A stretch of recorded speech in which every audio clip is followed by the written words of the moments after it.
Ava Pikul's journey began in movement and mindfulness as a yoga instructor, but life led her into deeper, more complex territory.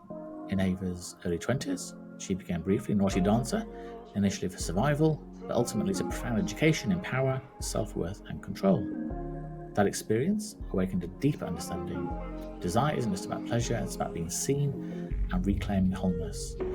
Immersing herself in Tantra and spiritual practice, eventually receiving initiation into a 1200-year-old Tibetan Tantric Buddhist lineage, where sexual energy is honored as a path to healing and awakening. Today, Ava's work bridges clinical expertise and sacred embodiment, offering an integrative approach rooted in tradition, science, and lived experience. Ava is an authentic Tantra practitioner, a board-certified sexologist, RTT practitioner, Tibetan Five Elements practitioner, and Koala Tantra yoga instructor. Wow, there's a lot there. I'm amazed you've managed to spend the time to learn all those things. So thank you so much for joining. It's incredibly kind of you, and I know that people are really going to be interested in what you've got to say. If it's all right, I just wanted to start with taking you back a little bit, just to understand what your teenage and formative years were like. What do we perhaps need to understand about who you were then that shaped the Ava that we see with us today? In context to, my interest in sexuality, it started at a really young age. I learned how to self pleasure myself and I discovered pleasure as any interested child would. And, along that way, I had downloads of, what was and wasn't acceptable when it came to my pleasure, right? And so, as a child, unconsciously, I think that a lot of parents will shame or not really teach children that this part of themselves is quite normal, and what's appropriate, right, to explore in the bedroom might not be appropriate to explore in the family dining room or something like that, right? And so, just naturally, I really felt that there was always something more to my sexuality. And so I just had like this innate feeling in me where it was always something, even as I became a teenager and into my early adult life, it was always something that was there and present, and I just knew that there was something more to it. Um, what was going on in my childhood, like I had a relatively normal upbringing, but I did move around a lot, and I learned, certain things from going back and forth between the Christian and Catholic church around my relationship to my body. And I recall being very young, being put in a room with a stranger who I needed to tell my sins to of that week, right? So there were situations like that were very uncomfortable. And I learned early on also this feeling of shame, I guess, as I'm kind of going back into some of those memories, just being confused to why I had to somehow tell this stranger, right, in this Catholic church, my quote unquote sins. And I recall that I somehow knowing that me pleasuring myself was somehow wrong. And I remember thinking in my head, I was probably like 3, 4 years old, thinking in my head, should I tell this man this or not? What I'm doing like in my bedroom and how it feels nice, right? And so there was that inner conflict, even for me, so little, right? And so innocent, um, that I think many of us end up growing up with in some way or another. Mm. It's really funny hearing you say that. So we moved around a lot when I was younger, and same thing. I went through a Catholic upbringing. I came to confession to confess, as you say, my sins to this person, Right. and yeah, it felt very odd at the time, thinking, well, how can something that feels nice be a sin? And then when I tell them about it, I'm telling them, Mhm. never do that again. It's terrible. You sort of burn in hell type thing. It is that. And could you talk to your family about the conflict between sort of shame slash guilt and pleasure, or was it something you had to keep to yourself, really? Yeah, I kept it to myself. I mean, I wasn't given the language or Mm. communication or understanding to even know what I was experiencing. So it's obviously as being so little, we don't understand. We have to make up the story within our own minds, and as a result, we often form these subconscious beliefs about ourselves and the way that we approach intimacy and love and relationships later down into adulthood. Mm. And once you reach sort of late teens, maybe the time that we're exploring sexually with other people, were you very comfortable and confident in your own body and your own desire at that time? Yes and no. I was technically a late bloomer, even though I never really considered myself that. I didn't really, I hate this term, lose my virginity until I was almost 19. And so that was when I had, I graduated high school at that point and I went off and I traveled. So the first place that I went to outside of the US was the Maldives, and I volunteered for Wow. sea turtle rescuing, and I met someone there who was my partner for several years after that. And I had my first you know experience in that way while I was completely away from home. um, but also around that same trip I experienced sexual trauma by someone I thought I could trust. And so again, there's that like conflict that's happening there. And as a young adult, I really did not understand that. And so I implemented even more shame, and something I didn't talk about for many years, even to my then partner that I ended up developing a relationship with.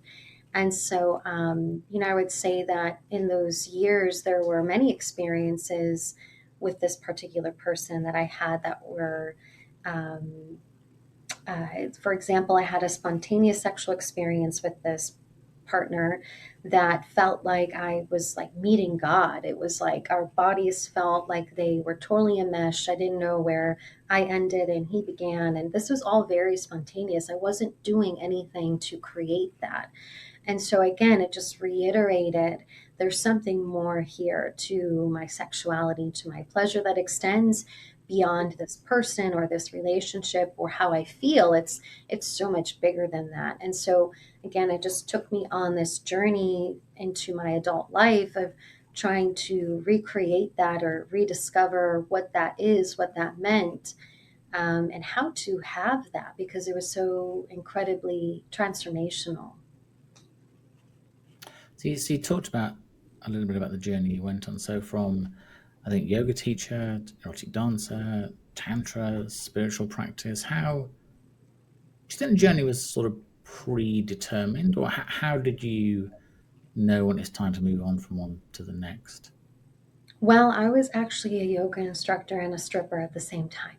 And Okay. so it wasn't really one or the other. I had gone on my travels back to India, and I became a yoga instructor and, learned the philosophy of that. But it also told me a story Mhm. of how I could relate to my body and relate to pleasure. And I recall asking many questions around, well, how does my sexuality play into this spiritual yogic practice, and so on and so forth. And it was almost an uncomfortable thing for them to even answer. And so that even it didn't quite sit well with me because I was going back, into my bedroom after a whole day of yoga and it, uh, being taught in this way, and then wanting to self pleasure back in my bedroom and experiencing shame again. Like, is this okay? Is this going to somehow ruin my I I don't know, my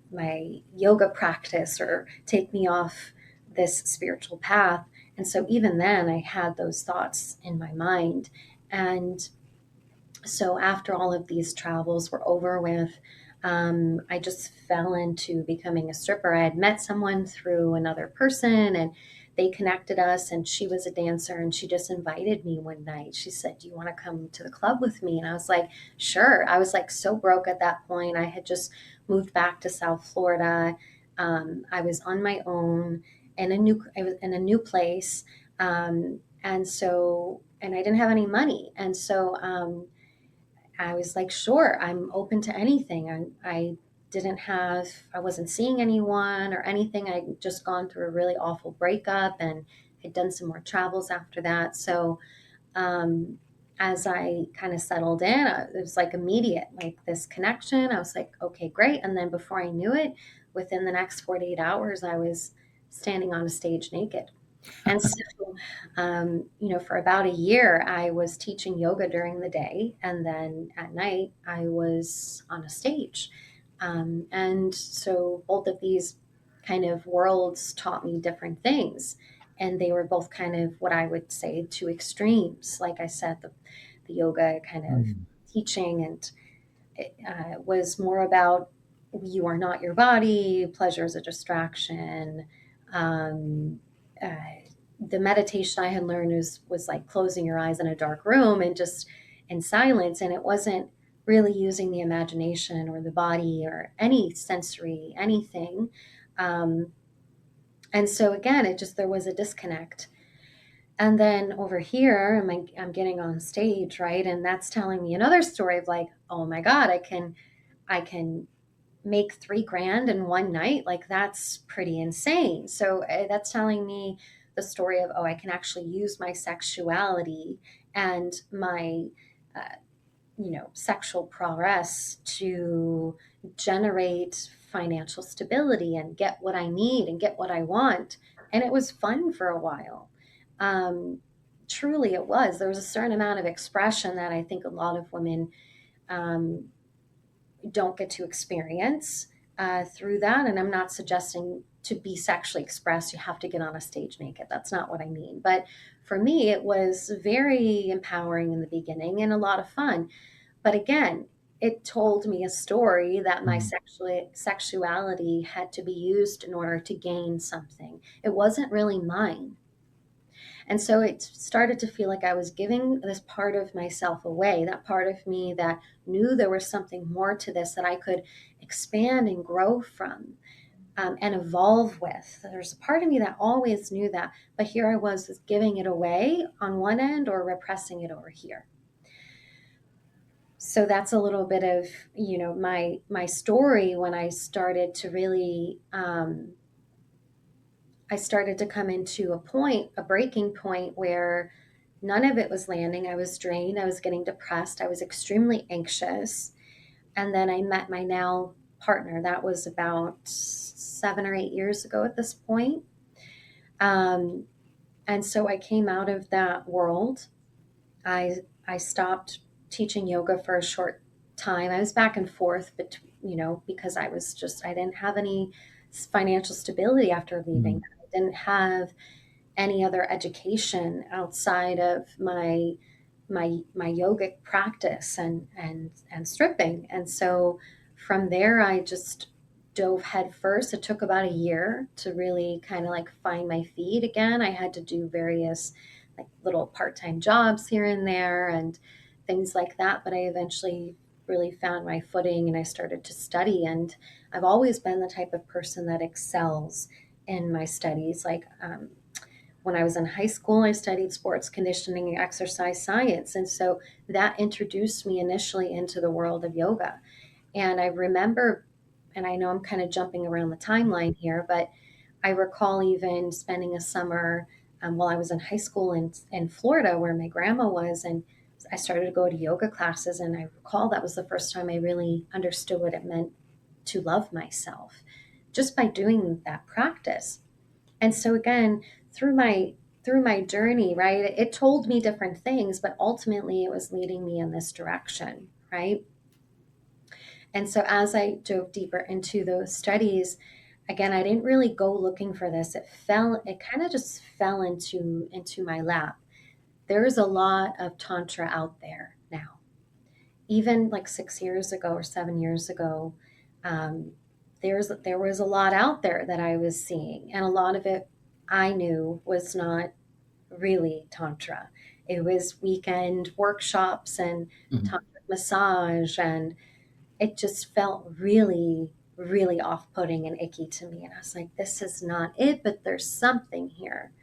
So I eventually came across an institute that offered lineage based Tantra mixed in with sexology. And they, you know, have a lama. And so I have my lama now that I can read, I can call him up and say, like, is this in alignment? Can I go and, do this teaching over here in this particular way? And so there was ethics and morals and codes of conduct, which when I say that to some people, they'll say to me, well, what do you mean you have to ask permission of XYZ? And I'm like, lineage is serious. It's not something that somebody should take lightly.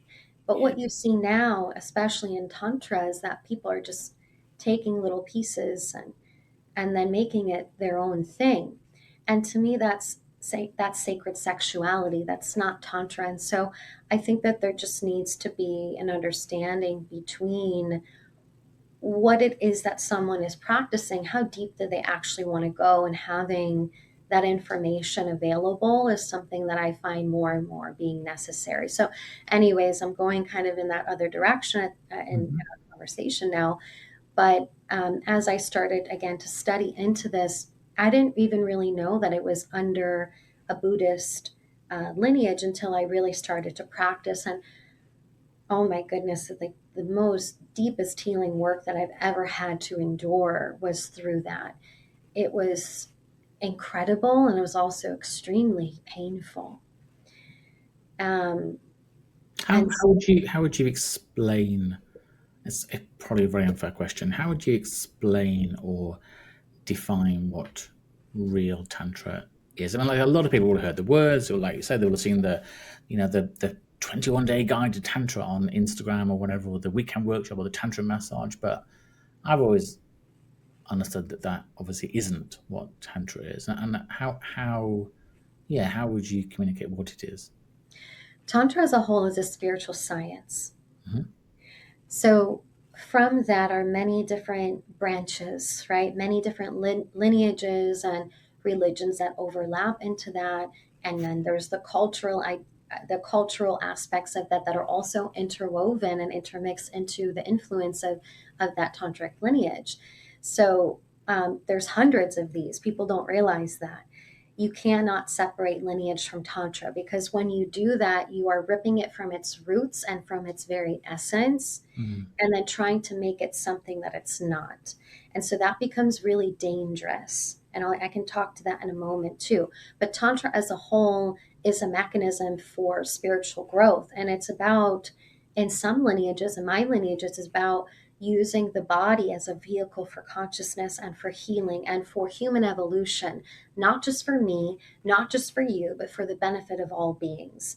And so that is the core of my particular lineage, is that it is for the benefit of all beings. My spiritual practice is influencing the world around me. It's influencing the beings that are seen and unseen. It is influencing my clients' lives. It's influencing those that I just speak to about it. Because in this particular lineage, it is an oral emanation, meaning even to this day, the specific teachings of Nagumash, which is the founder, a woman, which you don't really see much of. This is one of the oldest traditions that we know of.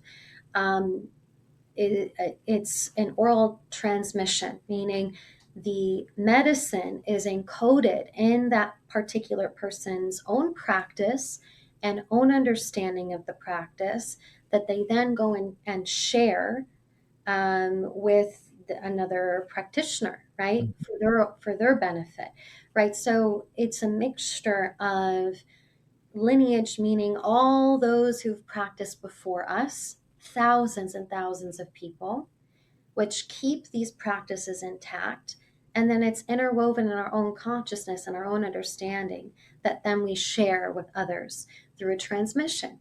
So all that means is that the potency is intact, the medicine is intact. This is this is old medicine, but now it's being mixed in, right? Like for myself, right? I'm not some guru sitting on a mountain somewhere giving these teachings, right? I'm living my everyday life. I have a partner, right? I have a pleasure practice, right? I want to have a family. And so it's that medicine is being kind of interwoven with like this, what do we call the layman in layman's terms, right? It's being kind of interwoven into how I live my life and my lifestyle. And so those that kind of come into this work with me are attracted to that, are aligned with that. And I trust that, right? So that's another kind of component to why Mm. lineage is so important, is because you're actually aligning with those who are actually really truly ready and aligned with this work, whether they consciously realize it or not. It feels like, gosh, that opens up so many questions that I want to ask now. So it feels like it is a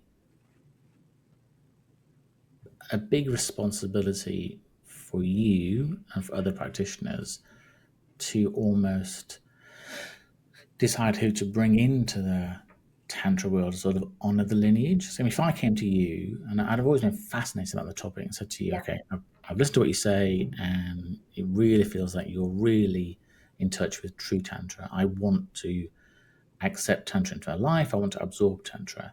How would you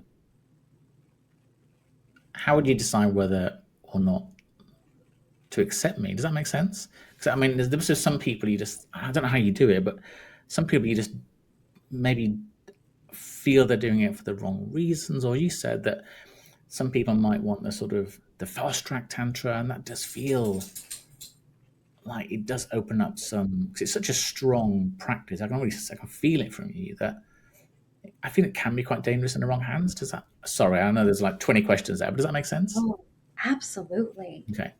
Yeah.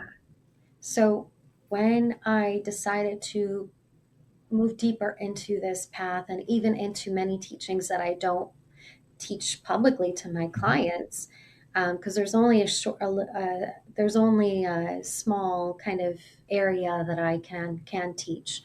Um, Otherwise, the rest is really my own practice. It is a responsibility, Mm. but responsibility also is a foundation for discernment.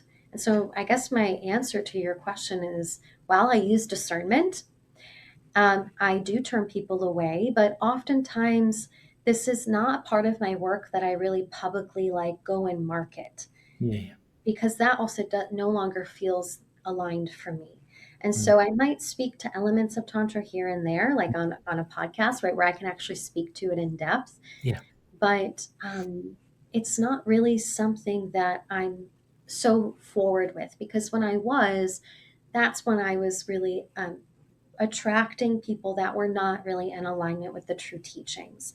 So one way that I could just feel that, Mm. and another reason being a lot of people have expectations of what that is going to do for them, and it's just not that. When you really want to learn these particular tantric practices, it's going to take you on a completely different journey than you ever expect, and it's not always orgasmic and super fun. Like you have, it's very karmic, it's Yeah. highly potent.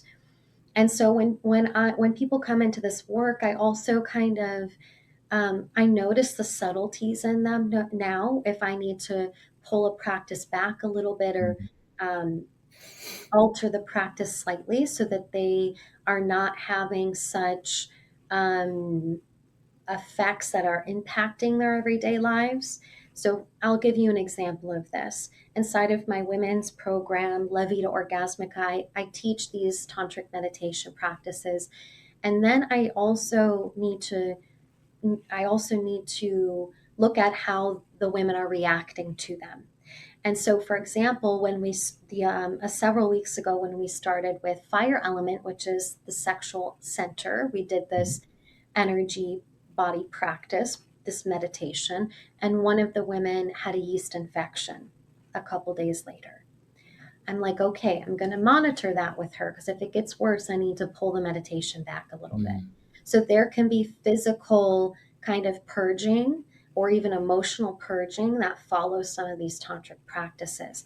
And so part of my responsibility in that is checking in and making sure she's not having these other things that are out of the norm for her that are happening.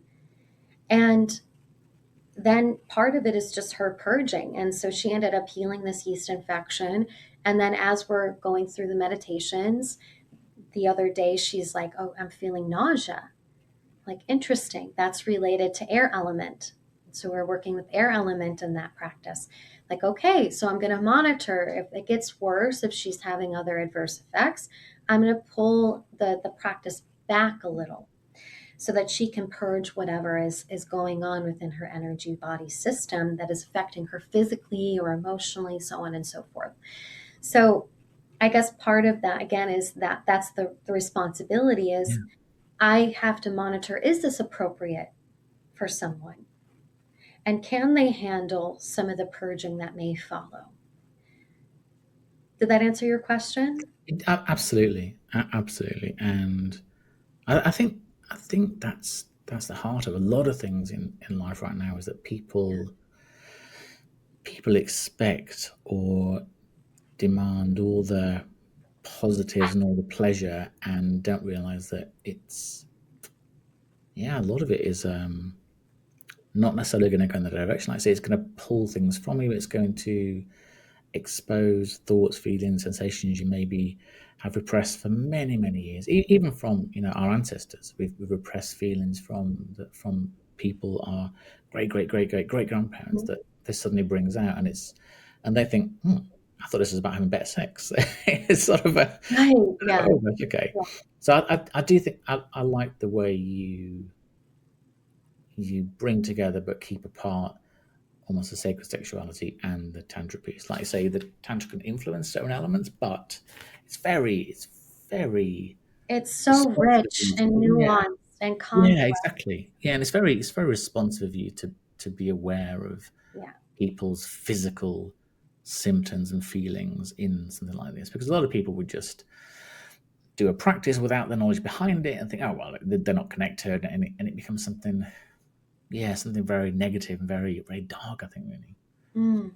and just Well, sorry. sacred or sexuality is creation energy. And Mhm. so when we're working directly with that energy, it's not just like you're saying, it's not just creating things that we want, that we Mhm. think we want. It's actually removing the obstacles and removing the delusion.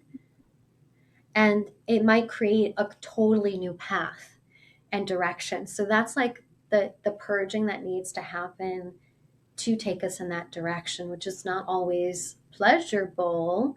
But as we move in that, we start to embody this whole new concept of who we are and who we thought that who we Mm. were, so that we can show up more authentically without this delusional thinking or attachment to a certain outcome. Mm. And so that's kind of like that purification process that's involved in the tantric kind of Mhm. components of this work. What what if any connection or commentary does Tantra have on um, psychedelics, ayahuasca, mushrooms? Mm. A lot of people I've talked to that have been down the psilocybin journey and they've had mushrooms and ayahuasca, lots of different things around, plant-based medicines are out there. It sounds not dissimilar that there is that purging and then accepting. And sometimes it's a very clear journey, sometimes it's a very marsh journey. Do the two have a connection, or are they push against each other? I'm sure that they do. I know that there are certain sectors of Buddhism that uses psychedelics and things like that. I'm not so sure the direct correlation between Tantra Mm, and psychedelics. I know that a lot of the more elaborate meditation practices can feel almost psychedelic just mm, based on the imagery that you're visualizing. And so, from my understanding of that, it's not so much that we are inducing an experience by using external substances, but we're creating that experience based off our own practice. mm, And so, even for me, like there's things that I can start to experience through these particular practices, um, that are just quite profound, and I can't really put into words, but certain things that I'll see or feel or pick up on that I wasn't previously aware of. And so I think it's working much more in the subtleties and the subtle realm rather than doing this particular practice to induce something to occur. Mm. Again, maybe there's connections there, but from my understanding is really utilizing the physical body, creating a relationship to the practice, and then being able to pick up and notice these subtleties that are building and growing over time. So that might be psychic abilities, that Mm. might be healing abilities that we all have, that may be having experiences where you can feel and see things that you previously weren't aware of, but you don't have this substance that you've ingested in order to induce that. It's now happening much more sustainably Mm. and naturally.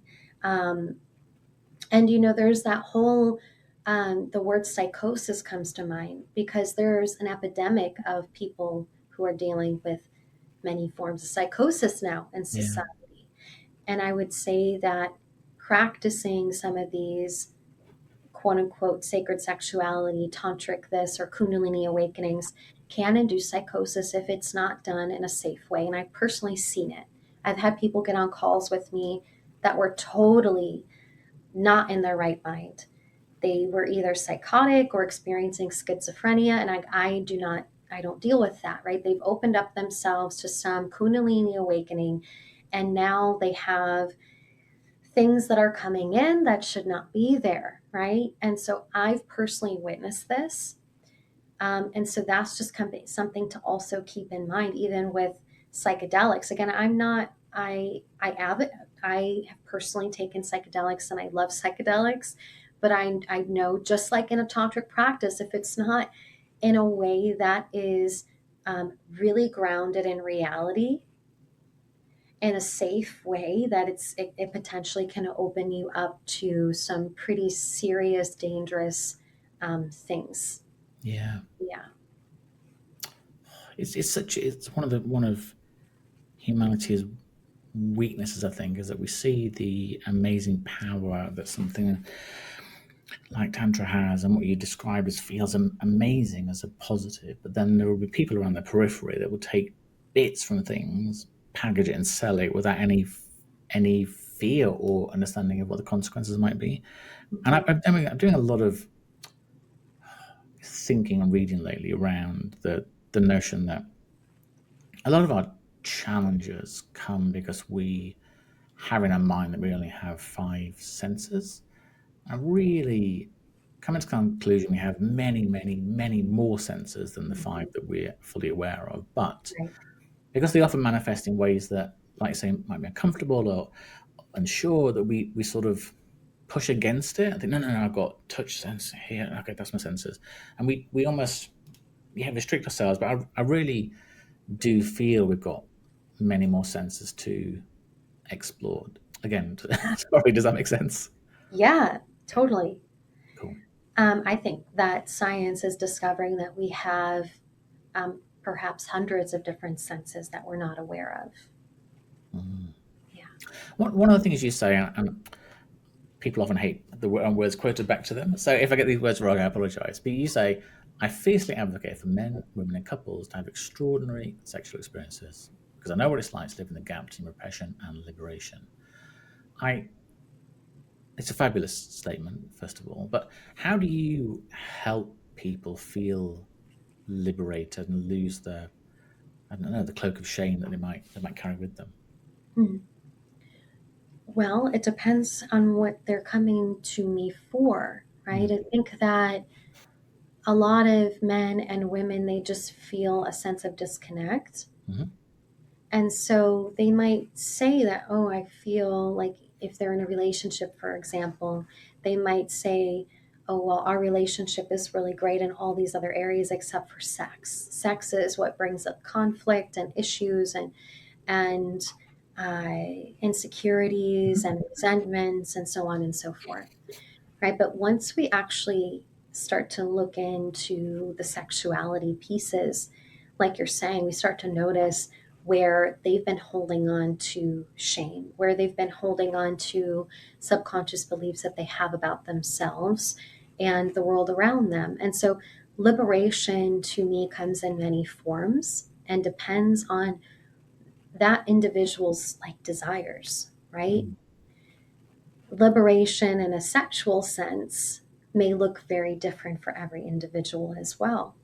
But I would say that if we are not comfortable with talking about sex, um, being able to ask for what we want inside of sex, being able to touch our own bodies, then yeah, I would say that there's a potential issue there that is lacking, right? Because we can't talk about liberation if we're not willing to actually go into the realms that may feel the most uncomfortable for us. Mm. And I think that for especially a lot of women, we disconnect our pelvis from the rest of what's happening in our bodies.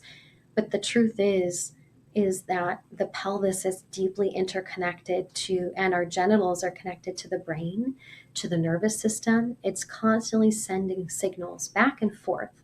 But most women are numb. Most women are in pain, physical pain during sex. Most women are living from the waist up.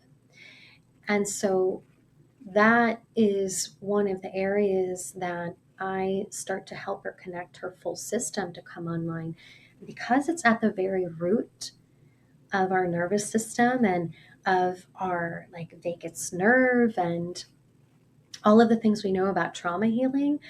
I would beg to say that this is the deepest work that anyone can do is in their sexuality. It is the base of the entire nervous system of the brain, the right, the nerves and muscles and all the things that are connected there. It's constantly sending information to and from the body and the brain. Mm. It's obviously I'm not a woman, but when I talk to women or read research, etc., it always, maybe it doesn't anymore, but it used to surprise me in the beginning how few women have a relationship with their vulva. In terms of they may never have looked at it in a mirror, like I said, they might not have ever truly explored what pleasure feels like, and in lots of ways, you think that actually what that is the almost the way you would hope that a woman can receive a man's energy or her own energy. It's the part of a body that has, like I said, the most nerve endings, it's the most sensitive, all those incredible things it can do. But it's again, I think it probably comes back to that experience we have when we're quite young that might stick with us. That it's not pleasure isn't something for us, and as you said in other things I've read, you talk about that a lot of women will do something. Okay, well, I'll do this, whatever, once a week, once a month. He gets some pleasure from it. I can sort of switch off and think about Right. something else. And it feels, first of all, it feels incredibly sad that situation because that indicates that the person doesn't truly love themselves. And, Mhm. and how do well, first of all, I think some people will say, "Oh, love myself. That's not what it's about. It's about living somebody else. I shouldn't love myself." Terrible. But I do think a lot of me thinks that unless you can truly say you love yourself, then it's hard to truly be open to the love of somebody else or to love somebody else. How do you help or guide or mentor people to feel the love for themselves and to recognize that they're worthy of pleasure either by themselves or with a partner or partners or however it might feel that is part of a happy and fulfilling life. Well, I would say they have to want it, right? Okay. So one of the things that I used to do is try to convince women why they need pleasure and why they need to involve sexuality and right and so that's right. I'm not here to convince, but what I can say is um, we, to a certain extent, um, need to be willing if we want that type of love and connection and intimacy with our partners, to stop outsourcing our Hmm. pleasure. Meaning, I see this a lot for women where they'll say, I just want him to be a better lover. I just want him to understand my body more, for him to see me. Or she'll just give her pleasure off to her vibrator that she can get off in 5 minutes in the shower, or to some fancy lubricant that's really not going to solve the issue, or she blames her hormones, or she blames something else, right? And Mm. so I constantly see this where women are giving away their own responsibility and autonomy when it comes to their pleasure and sexuality. And so we can't talk about self-love if we're not really talking about this part of her where she's not really taking ownership. And so that's kind of where I begin, is helping her see the subtle ways, because we do this so subtly, where she's giving it away, giving it up, just fucking through it.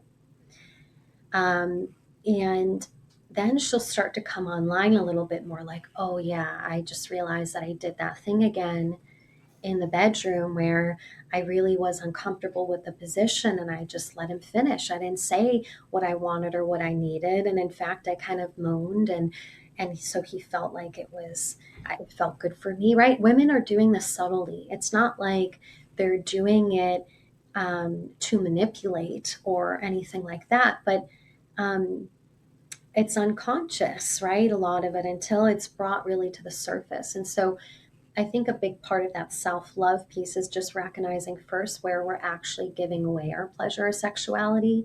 And I see this a lot when I have conversations with women. They will say certain things that actually act as a buffer to actually address it. So, a big one that I hear from a lot of women, they'll say to me, well, I know that's so important. This is so important. I totally get what you're saying. And I'm like, but do you really?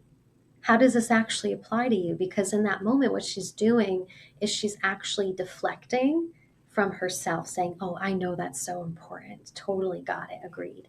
Because what's really underneath that is a lot of discomfort. And a lot Mm. of her needs to, um, if she admits that, she has to admit to herself where she's been self abandoning for many years, many decades.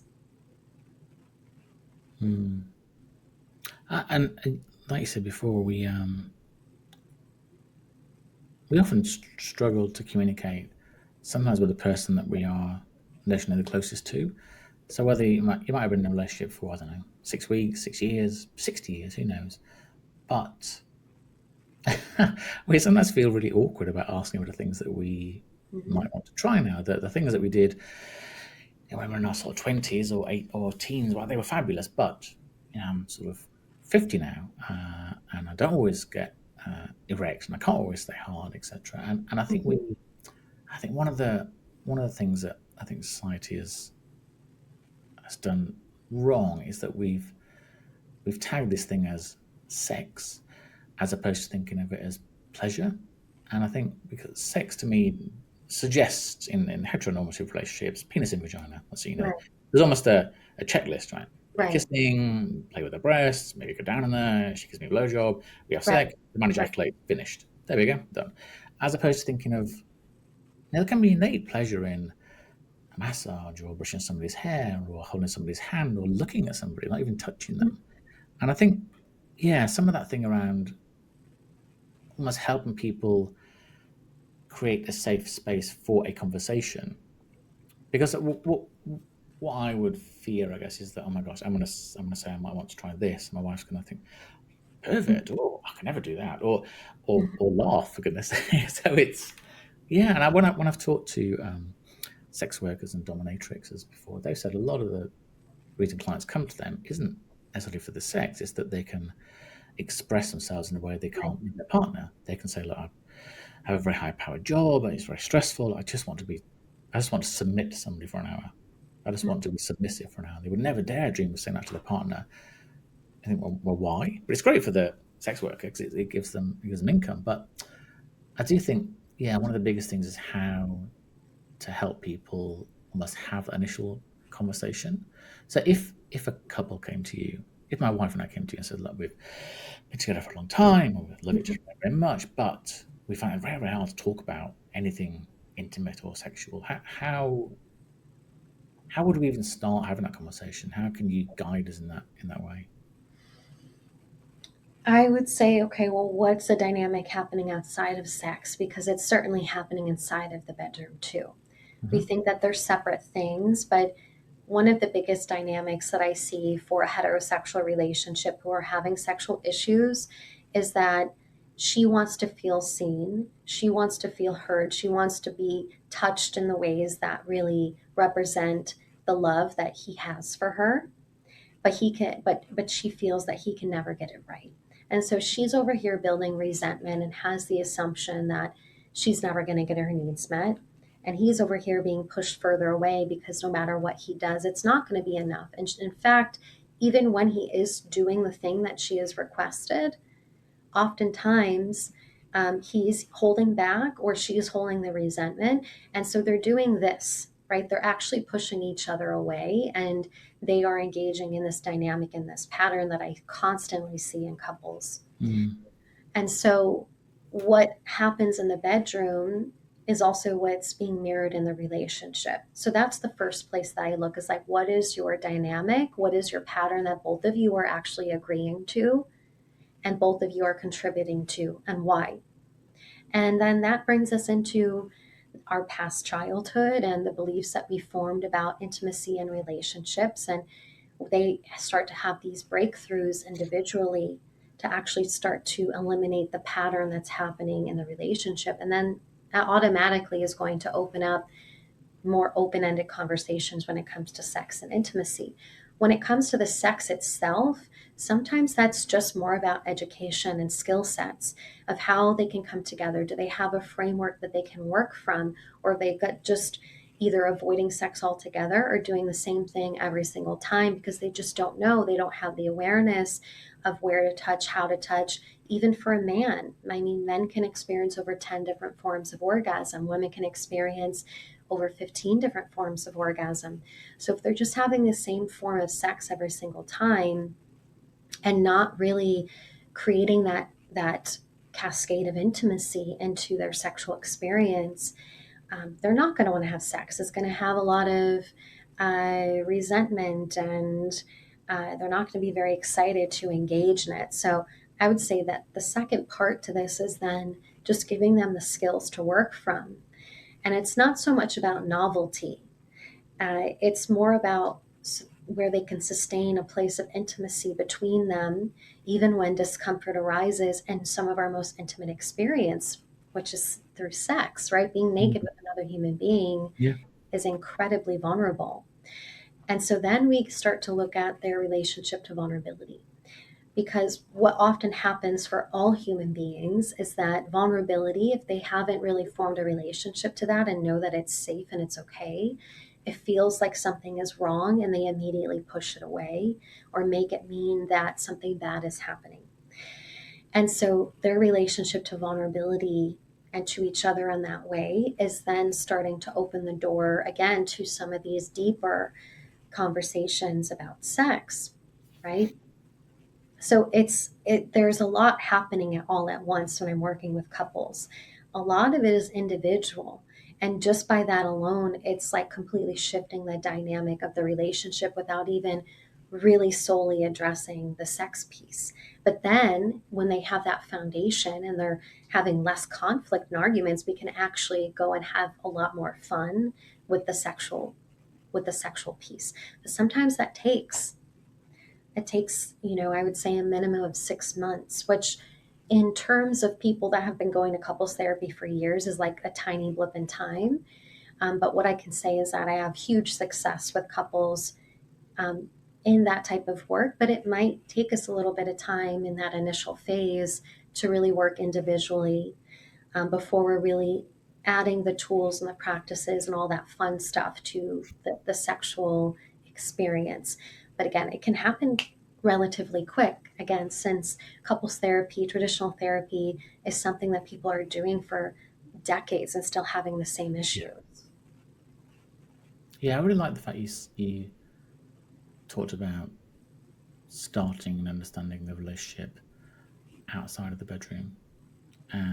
Because I think a lot of time as men, I think we're more right. I can have sex now, sort of thing. Mhm. Whereas for women with different cortisol levels, it's different. And I think, like, say, just do you, yeah, do you ever touch each other out of the bedroom? Do you hold hands? Do you sit curl up on the sofa? Do you, put your hand on the small of her back when you walk past wherever? And if all of those are no, it's quite hard to think. Well, how are you expecting it to be a sort of sexual tigress in the bedroom when you never touch her until you Mhm. get into bed together? Right. Can you tell us a little bit about your 21-day pleasure reset program and the Diamond Tantra program? Would that be okay? Yeah, those are both of my private programs. 21 Day Reset is where most of my clients always start.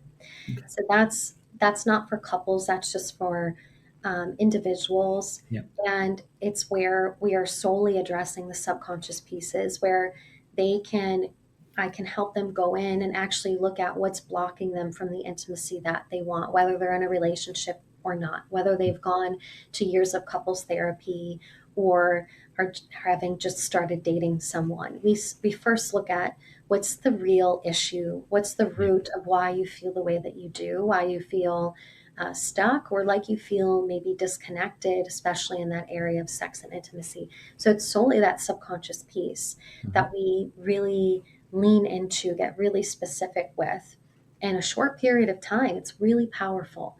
And then through that 21-day process, they have 3 sessions, and they're also listening to a personalized hypnosis recording for 21 days.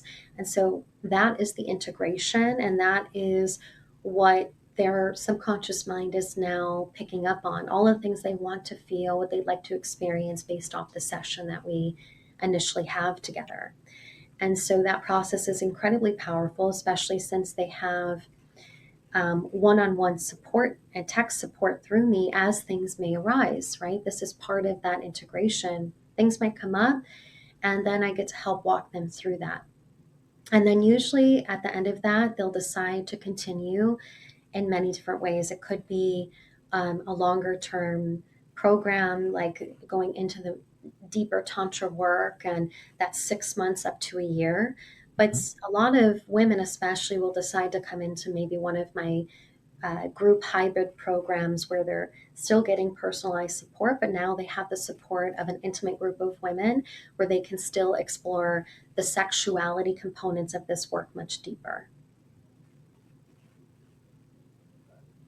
And is the Diamond Tantra element, that's something people might want to explore after the 21-day initial? Right. So, whatever someone does six Mm. months to a year with me, I'm working with them across all areas of my work. And so that includes the somatic or the tantra pieces. That includes the somatic sexology work. So working with their own bodies, Mhm. their pelvises, the pelvic floor, what's going on there more on a physiological level and a physical level of what's going on with them sexually. Have they had an orgasm before? I've worked with women who've never had an orgasm, right? So, or are they just rushing towards orgasm? There's these subtleties that I get to look at with them and create a plan of action depending on what their goals are. If they have a partner, we're bringing their partner into some of these experiences with them. And then throughout that process, we're looking at the subconscious the entire time because that's continuously going to be the main thing that's running the show. So, for example, if she's starting a pleasure practice and she's starting a relationship to that, and then she starts to feel resistance. So then we start to Yeah. look at the resistance. Okay, what subconscious piece is like locked into that resistance? Then we go in, we remove the resistance, and then we continue building.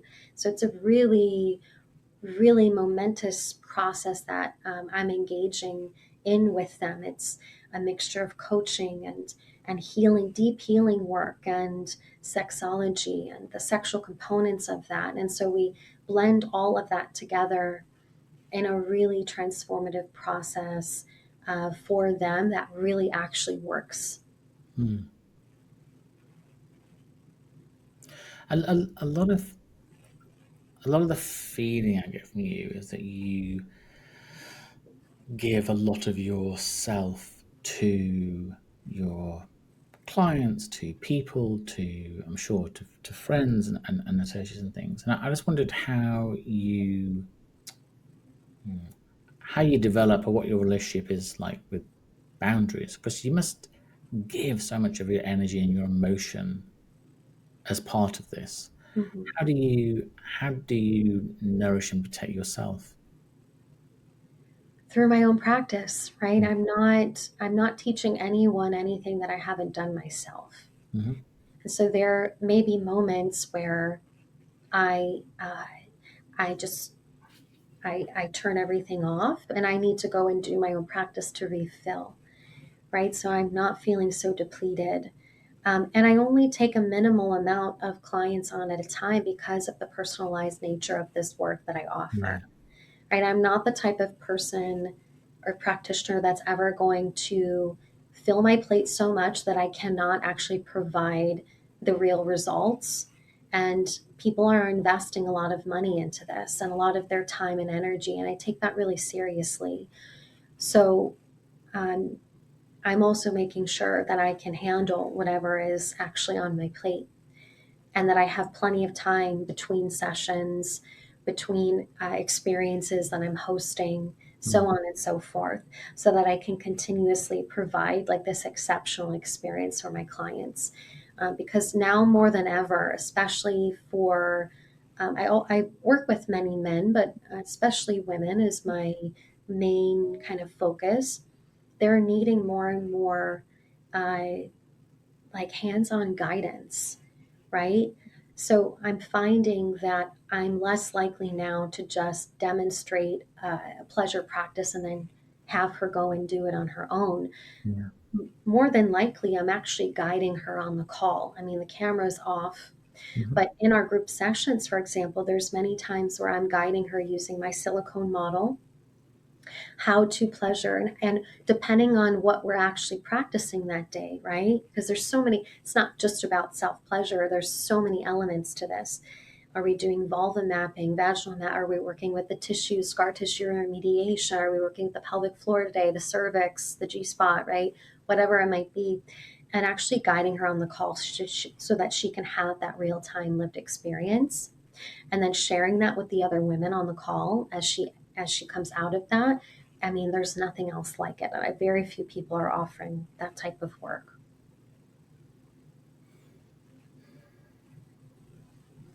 It's very yeah. It's very honoring of what you do. I think that you get so deep into the work and that, like you say, just you feel the you feel the pleasure that people are experiencing from following the practices that you develop. One of the things that does worry me a lot in society today, and I said before, I've got sort of teenage children, so I worry for them, is that we're at a time in society where we have the ability to connect with anybody anywhere. So, you're in Florida today, I'm in London, we're talking quite naturally, we're having a conversation. So, in many ways, we can connect easier than ever before, but I somehow feel that for a lot of people, they're more disconnection than ever before. Then we have an epidemic of loneliness, people that aren't in partnerships. And I wonder what you felt the future holds for intimacy in a world that is being more and more created by AI and technology and the screens we have in between us. Everybody walks around with their phone in their hand. And even, in the old days, it wasn't very good, but we might have a sexual encounter and then light a cigarette and lay there talking to each other. Whereas now, sexual encounter, we roll over and check our phones. I, Or why even leave the house? Yeah, yeah, exactly. I do feel there's that sort of we in practice we actually don't we never need to leave the house because everything can be delivered. We can have it. And that feels Right. so hard. I think young people these days, are finding it harder and harder to have conversations with people. Right. Such a Yeah. I just wondered. You're right at the heart of this, and you're seeing people that are in states of true pleasure and true connection. I just wondered what your thoughts were. Well, first of all, I think that more and more people are going to seek out in person experiences or retreats. And that's becoming more and more apparent even in my work, and something that I want to lean deeper into, because even though the basis of my work is mostly online and people are having extremely transformational experiences, the Mm. depth of this work is amplified even more in person. Mhm. And so that personally for me, that's the direction that I am taking due to the digital age and AI and all of this. But at the same time, you're right, the younger generations are finding it more and more difficult, especially for risk taking, especially young men. And so um, I also think young men don't really have a place in society right now. They feel uh, a lack of purpose. And so if they're feeling like there's not really a place for them, why would they go out and go on a bunch of dates where they're potentially going to be rejected? Or right, Yeah. because of AI and things, it's just like you can have an AI girlfriend and get that need fulfilled without any sort of rejection. So there's the danger to that for sure. And we can see that in the statistics now, that birth rates are going down and down and down and down because less and less people are getting married and having babies. And so I do think that there's somewhat of a danger to that.